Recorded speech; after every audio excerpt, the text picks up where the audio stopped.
ఈ సంప్రదాయ ఛానల్ వీక్షకులకు దాసోహములు. ధనుర్మాస వ్రతానుష్ఠానంలో ఈరోజు 6వ రోజు పాశురం, పాశురానుసంధానం, పాశుర ప్రవచనం. నీళాతుంగస్తనగిరితటీ సుప్తముద్భోజ్య కృష్ణం పారార్థ్యం స్వం శృతి శతశిరసిద్ధమధ్యాపయంతి స్వోచ్ఛిష్టాయాం సృజని లలితం యా బలాత్కృత్య భుంక్తే గోదా తస్యై నమ ఇదమిదం భూయ ఏవాస్తు భూయః. ఆండాళ్ దివ్య తిరువడిகளே శరణం.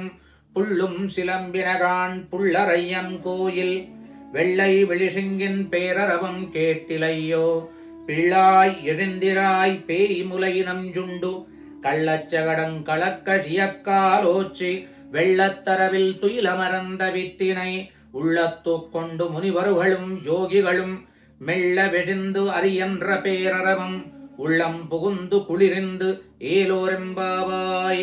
ఆండాళ్ దివ్య తిరువడిகளே శరణం. 5 పాశురములు పూర్తయ్యాయి. ఈరోజు 6వ రోజు పాశురం. ఈ రోజు పాశురం మొదలు అంటే 6వ రోజు పాశురం మొదలు 15వ రోజు పాశురం వరకు ఈ మొత్తం 10 పాశురాలు అమ్మవారు తనతో ఈ వ్రతంలో చేరకోరే వాళ్ళ దగ్గరికి వెళ్ళి వాళ్ళను ప్రార్థించి ఈ వ్రతానుష్ఠానంలో కలుపుకొనడానికి వాళ్ళ దగ్గరకు వెళ్ళి ఒక్కొక్కళ్ళను ఆ 10 మందిని కూడా లేపినట్టుగా సుప్రభాతం పాడి భాగవతోత్తములను లేపుకొని ఆ భగవద్భక్తులను లేపుకొని వారితో కలిసి పెరుమాళ దగ్గరికి వెళ్ళడానికి ప్రయత్నం చేస్తున్నారు. కాబట్టి ఈ 10 పాశురములు కూడా తనకు సహకారి భక్తులు అంటారు, లేదా అనుభోక్తలు అంటారు. తనతో ఈ వ్రతానుష్ఠానం చేసి వ్రత ఫలితాన్ని అనుభవింపబోయేటువంటి ఆ అనుభోక్తల్ని, వారిని 10 మందిని లేపినట్టుగా ఈ పాశురం లోపల మనకు చెప్తారు. ఏమిటయ్యా, ఎందుకు?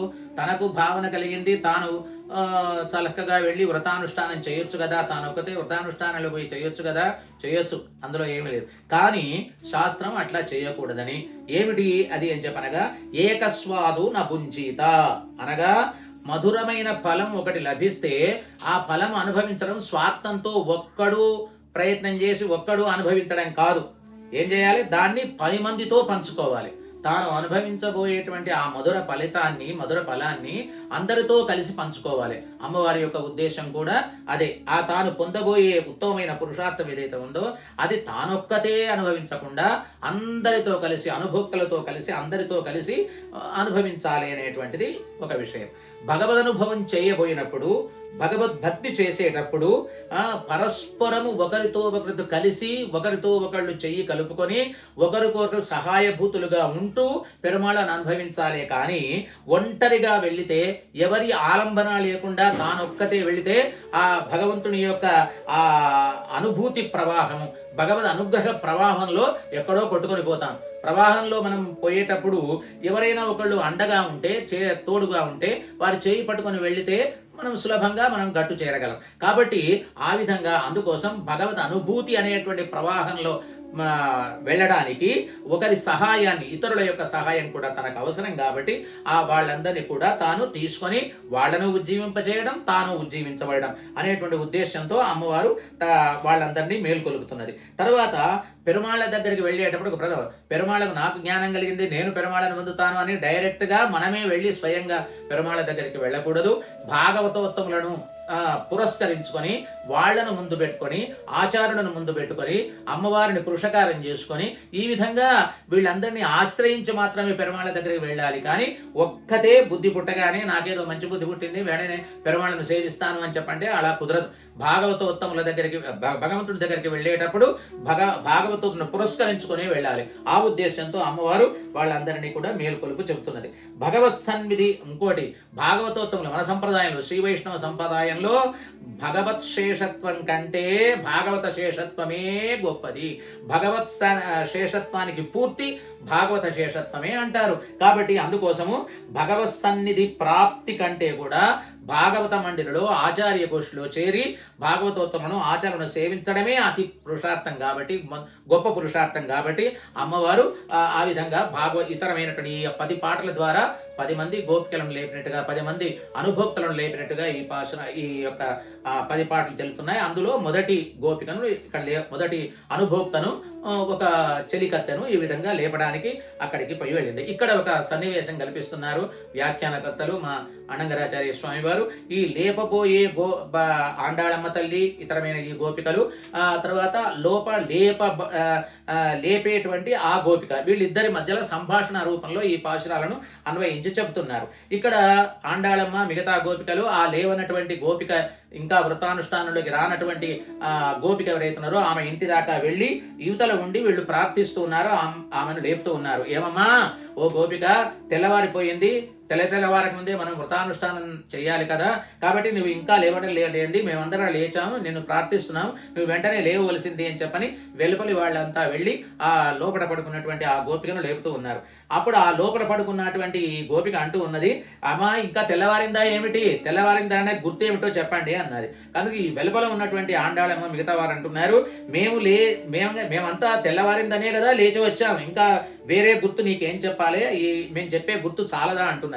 అనగానే ఆ లోపటి నుంచి ఆమె ప్రశ్నిస్తూ ఉన్నది, చాలే, మీరు లేచి వచ్చిన దాన్ని లేచి రావడం అనేది తెల్లవారిన దాని గుర్తు ఎలా అవుతుంది, అసలు మీకు నిద్రనే లేదు, పడుకోవడం అంటే ఉంటే కదా మీకు నిద్ర లేవడం అనేటువంటిది ఉంటుంది, కాబట్టి ఎప్పుడు మేల్కొనే ఉంటున్నారు మీరు, కాబట్టి మీకు తెల్లవారిపోయింది వచ్చాము అని చెప్పని తెల్లవారిన దాని అని గుర్తు మీరు వచ్చారని చెప్తున్నారు, అది గుర్తు కాదని చెప్తున్నారు. అనగానే ఆమె ఆ విధంగా ఎదురు ప్రశ్న వేయగానే ఇక్కడ ఆండాళమ్మ మిగతా గోపికలు అంటున్నారు, అమ్మా మాకు వ్రతనిష్ట కానీ శాస్త్రజ్ఞానం కానీ మాకు ఏమీ లేవు తల్లి, మాకు అదంతా ఏం గుర్తు లేదు, కేవలం తెల్లవారిందనే మేము పొద్దు పొడవబోతున్నదని చెప్పని చూసే అది అని మేము వచ్చాము, దానికి గుర్తు చెప్తున్నాం విను. ఏమిటి తెల్లవారిందనే గుర్తు అంటే, మేము వ్రతనిష్ట అది అని కాదు, మేము తెల్లవారిన గుర్తు ఏ విధంగా పెట్టానంటే, పుళ్ళుం శిలంబినగా, పళ్ళులన్నీ కిలకిలా రావాలి చేస్తూ వెళ్ళిపోతూ ఉన్నాయి, పుళ్ళుం శిలంబినగా, పక్షులు అరుస్తూ ఉన్నాయి, ఇది గుర్తు కాదా తల్లి, మేము వచ్చడంగా గుర్తు అట్లా పెట్టు, కానీ పక్షులు కూస్తున్నాయి కదా, ఇంకా తెల్లవారలేదని చెప్పని బుకాయిస్తావేమిటి అని చెప్పని అడిగారు. అనగానే ఆమె అంటున్నది, చాలే, మీకు నిద్ర పట్టక మీరు తొందరగా తెల్లవారక ముందే మేల్కొని ఆ పక్షులను మీరు లేపినట్టున్నది, అందుకోసమే ఆ పక్షులు ఈ తెల్లవారక ముందే ఈ విధంగా లేచి అరుస్తూ ఉన్నాయని ఈమె మాట్లాడుతూ ఉన్నది. అనగానే మట్ల వీళ్ళు అంటున్నారు, ఈ ఆండాళమ్మ మిగతా గోపికలు, పుళ్ళరయ్యన్న, సరే ఆ గుర్తు అలా ఉండని, పక్షుల్ని మేమే లేపినాం అంటున్నావు, సరే అయితే కావచ్చు, కాబట్టి ఆ విషయం అట్లా పెడతాం, మరొక గుర్తు చెప్తాం. ఏం గుర్తు చెప్తున్నారు, పుళ్ళరయ్యన్ కోయిల్ వెள்ளై విలిషింగిన్ పేరరవం కేట్లయో పుళ్ళరయ్యన్ కోయిల్, గరుడ వాహనారూఢుడు. ఎవరు గరుడ వాహనారూఢుడు? మన పరమాత్మ శ్రీకృష్ణ భగవానుడు, శ్రీమన్నారాయణుడు.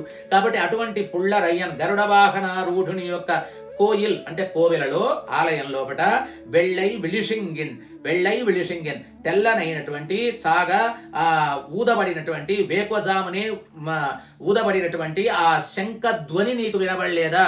వెள்ளై విలిషంగిన్ పేరరవం కేట్లయో, గరుడవాహనారూఢుడి పక్షుల కిలకాల రావములంటే నువ్వు ఒప్పుకోవడం లేదు, పక్షులు అరుస్తున్నాయంటే మీరే లేపి పక్షులను లేపారన్నావు. కాబట్టి ఇప్పుడు మళ్ళొక గుర్తు చెప్తున్నాను, గరుడవాహనారూఢుడైనటువంటి శ్రీమన్నారాయణుని యొక్క దివ్యమైనటువంటి కోవిల లోపట అక్కడ శంఖధ్వని, మాటి మాటికి ఒక శంఖధ్వని చేస్తూ ఉంటారు, పెరుమాళ్ళకు చేసే కైంకర్యాన్ని సూచించడం కోసము మాటి మాటికి ఆ శంఖధ్వని చేస్తూ ఉన్నారు కదా, తెల్లవారిందని ఆ శంఖం యొక్క ధ్వని నీకు వినబడలేదా, ఆ చేసినటువంటి ధ్వని నీకు వినబడడం లేదా అని చెప్పని మరొక గుర్తు చెప్పారు. అంటే ఏమంటున్నది, ఆ శంఖ పెరుమాళ్ళ కోవిల్లో ఉండేటువంటి శంఖానికి ఏమమ్మా, అది జామునకు ప్రతిసారి మోగుతూనే ఉంటుంది, తెల్లవారడానికి ప్రత్యేకంగా చెప్పడానికి వీల్లేదు, అది ఎప్పటికీ మోగుతూనే ఉంటుంది.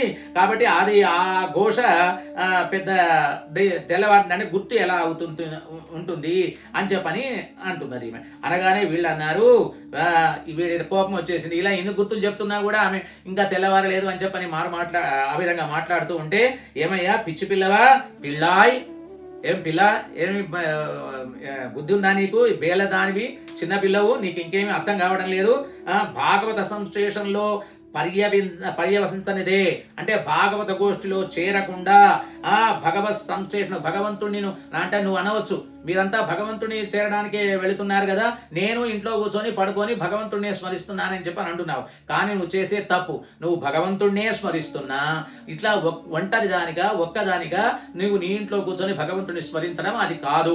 భాగవతోత్తముతో కలిసి, మా అందరితో కలిసి భగవంతుడి సేవించడానికి మాతో కలిసి రావాలి, కానీ నువ్వు ఒంటరిగా భగవద్ అనుభవం చేయడానికి వీల్లేదు. అది తప్పు నా తల్లి. కాబట్టి నువ్వు చిన్నపిల్లవు, నీకు తెలియదు కాబట్టి ఆ విధంగా పొరపాటు పడుతున్నావు. లేచి మాతో కలిసి రావాల్సింది, తెల్లారిపోతుంది అని చెప్పి అంటున్నారు. అనగానే ఏమంటున్నది, చాలే నన్ను పిల్ల అని చెప్పి అంటున్నారు. మీరే పిల్లలు. మీ మాటలు బాగా ఎట్లున్నాయంటే భగవత్ సంశ్లేషలో లీనమై ఉన్నారు కాబట్టి మీరే నాకంటే వేరైన వారు. నాకు భగవద్ అనుభవం ఎక్కడిది, నేనంటే దాని, మీరే గొప్పవాళ్ళు అని చెప్పి అన్నట్టుగా వీళ్ళను సంబోధిస్తుంది. అనగానే వీరంటున్నారు, సరే మా మాటలు వినపడుతున్నాయా లేవా? మాటలు వినుచు కదలకుండా ఉండడం తప్పు కదా. అంటే మాటలు వినలేదు కాబట్టి నువ్వు మాట్లాడలేదంటే అది వేరే విషయం. మా మాటలు వినుకుంటూ కూడా నీవు మాతో కలవకుండా ఆ విధంగా ఒంటరిగా ఉండడం అనేటువంటిది తప్పు కదా, ఇంకా ఎదురు ప్రశ్న వేయడం తప్పు కదా అని చెప్పి అంటున్నారు. ఆమె అన్నది, సరే నేనే పిల్లను, నేనే చిన్న పిల్లను, నాకే ఏమీ తెలియదు అనుకోండి. కాకపోతే నాకు ఎందుకని వేరు మాటలు, నా చెవులకు ఇంపైనటువంటి కొంచెం మంచి మాటలు ఏనైనా చెబితే నేను లేవనా? కాబట్టి మంచి మాట అయినా నా చెవులకు వినపడేటట్లుగా ఈ అనవసరమైనటువంటి ఈ గుర్తులు ఆ గుర్తులు కాదు. కాబట్టి నా చెవులకు ఇంపైనటువంటి మంచి మాటలతో చెప్పండి, నేను వింటాను అని చెప్పాను. అనగానే వెంటనే ఈ వీళ్లకు, అమ్మ ఈమె చాలా సామాన్యురాలు కాదు, ఈమె నిజంగా కృష్ణుడు అంటే మీకు అమితమైన ప్రీతి. కాబట్టి ఆయన మనం ప్రశ్నించడానికి, మనల్ని పరీక్ష చేయడానికి అన్నట్టుగా ఇట్లా మాట్లాడుతూ ఉన్నది. తెల్లవారలేదని కాదు, ఈమె కృష్ణునికి ఇష్టమైనటువంటి కృష్ణ గాథను పాడితే వెంటనే ఆమె లేచి వస్తుంది కదా అని చెప్పని వీళ్ళు కృష్ణ లీలల్ని గానం చేస్తూ ఉన్నారు మన ఆండాళమ్మ, తర్వాత మిగతా గోపికలు. ఇక్కడ పేయి ములైనంజుండు కళ్ళచ్చగడం కళకడియ కాలోచి పేయి పులైనంజుండు కృష్ణ పరమాత్మ పుట్టగానే కొద్ది చిన్న పిల్లవాడుగా ఉండగానే కంసుడు చేత పంపబడినటువంటి ఒక రాక్షసి, పూతన అనేటువంటి ఒక రాక్షసి స్తన్యాన్ని, విషస్తన్యాన్ని పెట్టుకొని, విషస్తన్యం నింపుకొని అక్కడికి వచ్చి కృష్ణ పరమాత్మకు ఆ విషస్తన్యాన్ని ఇచ్చి స్వామిని లేకుండా చేయాలని ఆ పేయి ములైనం జుండు, పూతన విషస్తన్యం ఇచ్చి కృష్ణుని చంపడానికి వచ్చిందమ్మా అని కృష్ణ గాథను గానం చేస్తున్నారు ఎవరు? గోపికలు. అదేవిధంగా మళ్ళొకటి, అది ఆ మాట చెప్తున్నా లేచి వస్తుందేమని అది చెప్పారు. కళ్ళచ్చగడం కళక. ఆ తర్వాత కొద్ది పెద్ద అయిన తర్వాత కృష్ణుడు కాస్త ఆ పూతన విషస్తన్యం ఇచ్చి అనే పరమాత్మ గుర్తించాడు, ఆమెను సంహారం చేశాడు, పూతనను సంహారం చేశాడు. కళ్ళచ్చగడం కళక. ఆళ్ళతో వనవాసానికి వన భోజనాలకని వెళ్ళారు. కృష్ణ పరమాత్మను ఆ శకటానికి కట్టినటువంటి ఒక ఊయలలో పడుకోబెట్టి యశోదమ్మ ఇతరమైనటువంటి గోపికలు వాళ్ళు వాళ్ళ పనులు చూసుకోవడానికి వెళ్ళారు. వెంటనే ఆ శకటాసు కంసుడు చేరిన మరొక రాక్షసుడు ఆ శకటం లోపల ఆవేశించి కృష్ణ పరమాత్మను ఇప్పుడు చంపేయాలి అని చెప్పని ప్రయత్నం చేస్తున్నాడు. అది గుర్తించాడు పరమాత్మ. చిన్న తన కాలు శ్రీపాదం ఎత్తి ఆ శకటానికి ఆనించి ఆ విధంగా శకటాసురుని యొక్క సంధి బంధములు విధ్వంసం చేశాడు. వాడిని సంహారం చేసినటువంటి వాడు, శకటాసుర సంహారం చేసినటువంటి వాడు స్వామి అని చెప్పని ఈ విధంగా ఈ రెండు పాటలు కూడా, ఈ రెండు విధానాలు కూడా వాళ్ళు పాడారు అని చెప్పి ఇట్లా పూతన సంహారం చేసినటువంటి వాడు, శకటాసుర సంహారం చేసినటువంటి వాడు అటువంటి స్వామి అని చెప్పి నా కూడా ఈ ఈ కథలు కాతలు కృష్ణ గాథలు పాడినప్పటికీ కూడా ఇంకా ఆమె లేవకుండా ఉంటే ఉళ్ళత్తు కొండు మునివరగళం యోగిగళం అని చెప్పని మరొక అందమైనటువంటి గుర్తు చెప్పారు. ఏమిటి? ఈ శంఖధ్వని వినబడలేదా అని ఒక ధ్వనిని చెప్పారు కదా. అదేవిధంగా పెరుమాళ్ళ ఆలయంలోకి వెళ్ళినటువంటి వాళ్ళు పెరుమాళ్ళ కైంకర్యం చేయడానికి వచ్చినటువంటి ఆ యతీశ్వరుడు, అప్పుడు జీఎల్రే ఆ దేవాలయాలను నిర్వహించేటువంటి వాళ్ళు, ఆ దేవాలయానికి వెళ్ళేటువంటి తెల్లవారిందాన్ని గుర్తు ఏం చెప్తున్నారు ఇప్పుడు అని చెప్పంటే, దేవాలయానికి వెళ్ళినటువంటి జీయర్ స్వాములు తెల్లటి పంక్తి కలిగినటువంటి మహానుభావులు, వాళ్ళు వెళ్ళి దేవాలయాలను తెరిచి వాళ్ళను రెండు విధాలుగా చెప్పారు. ఏమిటి అంటే మునివరుగళం యోగిగళం అంటే మునులు యోగులు అంటున్నారు. మునులు యోగులు అంటే మౌనంగా గుణ సంకీర్తనం చేసేటువంటి వాళ్ళు, యోగులు అనగా కైంకర్య నిష్ఠాగరిష్ఠులు అని అర్థం.